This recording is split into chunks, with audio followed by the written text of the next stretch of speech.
गवारीच्या शेंगांची भाजी तर तुम्ही बऱ्याच प्रकारे बनवली असेल, परंतु आज अस्सल गावरान पद्धतीने चमचमीत झणझणीत 2 पोळ्यांऐवजी 4 पोळ्या सहज खाल अशा गवारीच्या शेंगांची रेसिपी तुमच्यासाठी घेऊन आली आहे। सुक्या गवारीच्या भाजीपेक्षा ही भाजी खायला अत्यंत चविष्ट लागते। छान दाटसर ग्रेव्ही या भाजीला येते। टिफिन साठी नेण्यासाठी अत्यंत मस्त अशी भाजी आहे। भाजी छान चविष्ट व्हावी आणि चटकन शिजावी याच्यासाठी काही टिप्स आणि ट्रिक्स सुद्धा घेऊन आली आहे। तर चला पटकन रेसिपीला सुरुवात करूया। सुरुवातीला भाजीसाठी एक पटकन वाटण तयार करून घेऊया। मिक्सरच्या भांड्यामध्ये एक मीडियम आकाराचा कांदा मोठ्या मोठ्या पीसेसमध्ये कट करून घातलेला आहे। थोडीशी कोथिंबीर घालूया। एक मीडियम आकाराचा पिकलेला टोमॅटो तो सुद्धा घालूया आणि अगदी छोट्या चमच्याला पाव चमचा जिरे या ठिकाणी तो सुद्धा आपल्याला या वाटणामध्ये घालायचा आहे आणि कोणतंही पाणी न घालता मिक्सरला याचं वाटण तयार करून घेऊया। हे जे तुम्हाला मी वाटणाचं प्रमाण सांगत आहे साधारणतः 1 पाव म्हणजे 250 ग्रॅम गवारीच्या शेंगांसाठी सांगत आहे। आता खलबत्त्यामध्ये 4 ते 5 लसणाच्या पाकळ्या आणि अगदी थोडंसं आलं घेऊन ते सुद्धा छान जाडसर आपल्याला कुटून घ्यायचं आहे। हे आलं लसूण तुम्ही वाटणासोबत सुद्धा मिक्सरला बारीक करू शकता, परंतु असं ठेचल्याने त्याचा स्वाद अगदी छान येतो। आता आपल्याला या गवारीच्या शेंगा मीडियम फ्लेमवर छान खरपूस 2 ते 3 मिनिटांपर्यंत भाजून घ्यायच्या आहेत। शेंगा भाजण्या अगोदर 2-3 पाण्याने स्वच्छ धुवून घ्यायचे आहेत। सगळं पाणी निथळून घ्यायचं आहे आणि कढईमध्ये बिलकुल तेल न घालता नुसत्या अशाच कोरड्या आपल्याला ह्या शेंगा परतून घ्यायच्या आहेत। अगदी चविष्ट आणि मस्त भाजी यामुळे आपली तयार होईल आणि एकदम गावरानी फ्लेवर त्या भाजीला येईल। तर इथे बघू शकता 2 ते 3 मिनिटं झालेली आहे। छान खरपूस शेंगा इथे भाजल्या गेलेल्या आहेत। थोडेसे काळपट डाग तुम्हाला इथे शेंगांवर दिसत असतील, म्हणजे शेंगा परफेक्ट भाजल्या गेलेल्या आहेत।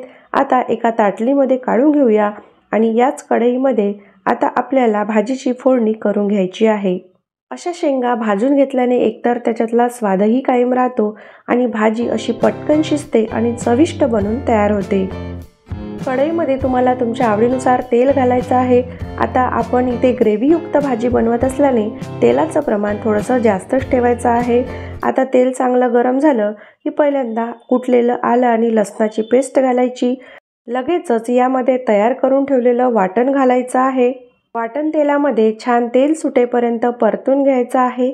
त्या अगोदर तुम्ही आतापर्यंत माझ्या चॅनलला सबस्क्राईब केलं नसेल तर नक्की सबस्क्राईब करा। तुम्ही हा माझा व्हिडिओ कुठून बघत आहात ते नक्की कमेंट करून सांगा। सबस्क्राईब करून बेल आयकॉनला दाबा, म्हणजे जेणेकरून माझ्या येणाऱ्या प्रत्येक नवीन व्हिडिओचे नोटिफिकेशन तुम्हाला मिळत राहतील। वाटण छान खरपूस परतून तयार आहे। रंग देखील चेंज झालेला आहे आणि तेल देखील सुटलेलं आहे। आता या स्टेजला आपल्याला बाकीचे मसाले याच्यामध्ये ॲड करून घ्यायचे आहे। पाव चमचा इथे हळद घालायची आहे। चवीनुसार लाल तिखट घालू शकता। मी इथे साधारणतः 1.5 चमचा लाल तिखट घातलेला आहे। पाव चमचा धनिया पावडर घातलेली आहे। गोडा मसाला घातलेला आहे पाव चमचा। चवीनुसार मीठ घालायचं आहे। तिखटाचं प्रमाण तुम्ही तुमच्या आवडीनुसार कमी जास्त करू शकता। हे सुके मसाले तेलामध्ये 1 मिनिटापर्यंत आपल्याला परतून घ्यायचे आहेत। त्याच्यामुळे भाजीचा स्वाद दुपटीने वाढेल आणि भाजीमध्ये किंवा ग्रेव्हीमध्ये मसाल्यांचा कच्चेपणा जाणवणार नाही। आता आपल्याला भाजून ठेवलेल्या गवारीच्या शेंगा याच्यामध्ये ॲड करायच्या आहेत आणि त्यासुद्धा अर्धा ते 1 मिनिटापर्यंत या ग्रेव्हीमध्ये छान परतून घ्यायच्या आहेत। या पद्धतीने एकदा तुम्ही गवारीच्या शेंगांची भाजी नक्की ट्राय करा। खूप चविष्ट आणि मस्त बोटे चाकत राहाल अशी ही भाजी बनून तयार होते। छान अर्धा ते 1 मिनिटापर्यंत ग्रेव्हीमध्ये शेंगा परतल्यानंतर साधारणतः 1.5 चमचा मी इथे भाजलेल्या शेंगदाण्याचा कूट घातलेला आहे। त्यांनी एक ग्रेव्हीला छान बाइंडिंग येईल आणि दाटसर अशी आपली ग्रेव्ही बनून तयार होईल। तुम्हाला अशी सुकी भाजी आवडत असेल तर याला झाकण ठेवून वाफवून घ्यायचं, याची सुकी भाजी तयार होईल। परंतु आज आपण मस्त गवारीच्या शेंगांची चमचमीत गावरान पद्धतीने ग्रेव्हीयुक्त भाजी बनवणार आहोत। तर त्यासाठी मी इथे पाणी घालत आहे। साधारणतः अर्धा ते पाऊण ग्लास मी इथे पाणी घातलेलं आहे। तुम्ही तुमच्या आवडीनुसार ग्रेव्हीचं प्रमाण कमी जास्त किंवा पातळसर ग्रेव्ही आवडत असेल तर तसं तुम्ही प्रमाण ठेवू शकता। पाणी घातल्यानंतर व्यवस्थित भाजीमध्ये मिक्स करून घ्यायचं आहे आणि आता आपल्याला याच्यावर झाकण ठेवून साधारणतः 1.5 ते 2 मिनिटापर्यंत मीडियम फ्लेमवर या शेंगा वाफवून घ्यायच्या आहेत। आणि वाफवल्यानंतर तुम्ही इथे बघू शकता छान तर्री भाजीला आलेली आहे। अगदी चमचमीत आणि दिसायला झणझणीत अशी गवारीच्या शेंगांची ही भाजी बनवून तयार झालेली आहे.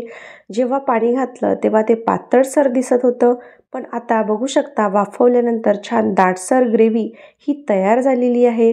पोळीसोबत, भाकरीसोबत अत्यंत चविष्ट अशी ही मस्त आपल्या गवारीच्या शेंगांची भाजी लागते. शेंगा देखील व्यवस्थित शिजलेल्या आहेत आणि ऑलमोस्ट आपली भाजी तर तयार झालेली आहे.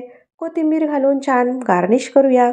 कमी वेळात आणि अत्यंत स्वादिष्ट ही आपली गवारीच्या शेंगांची चमचमीत झणझणीत भाजी इथे बनून तयार झालेली आहे. मस्त गरमागरम भाकरीसोबत, पोळीसोबत किंवा भातासोबत सुद्धा अप्रतिम ही भाजी लागते.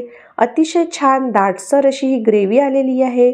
बघू शकता इथे ती बघितल्याबरोबर तोंडाला पाणी सुटलेलं आहे. दिसायला एवढी चविष्ट तर खायला किती चविष्ट ही भाजी लागेल या भाजीवरून तुम्ही अंदाज लावू शकता. आणि अशी जर भाजी तुम्ही एकदा बनवाल तर घरचे वारंवार फरमाईश करतील याच प्रकारे भाजी बनवण्यासाठी. तर आजची माझी रेसिपी कशी वाटली? आवडली असल्यास जरूर एक लाईक नक्की करा.